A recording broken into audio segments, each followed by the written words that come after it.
Le sommet de Vilnius n'aura donc pas permis la signature d'un accord d'association et de libre-échange historique entre l'Union européenne et l'Ukraine. Kiev a cédé aux pressions de Moscou qui voulait s'inviter à la table des négociations.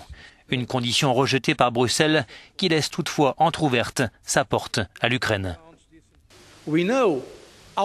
Nous savons à quel point le peuple ukrainien se sent européen, à quel point il se sent concerné par l'Europe.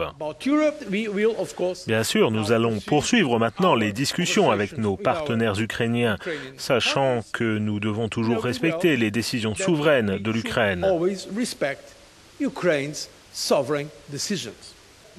Le fait d'avoir un partenariat stratégique avec la Russie ne veut pas dire que lorsqu'on négocie avec un autre pays, on peut accepter l'intervention d'une tierce partie dans une relation bilatérale. Nous ne pouvons pas accepter d'avoir une sorte de possible veto d'un troisième pays.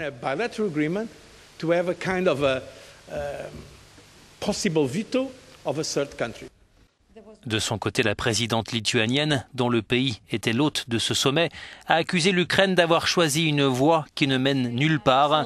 Elle met en cause l'attitude de la Russie.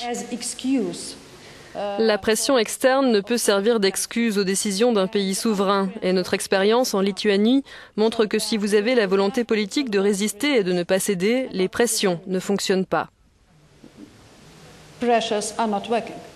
Un accord entre l'Europe et l'Ukraine reste possible, mais compliqué à concrétiser, car la Russie, qui craint des répercussions sur son économie, a bien l'intention de continuer à s'y opposer.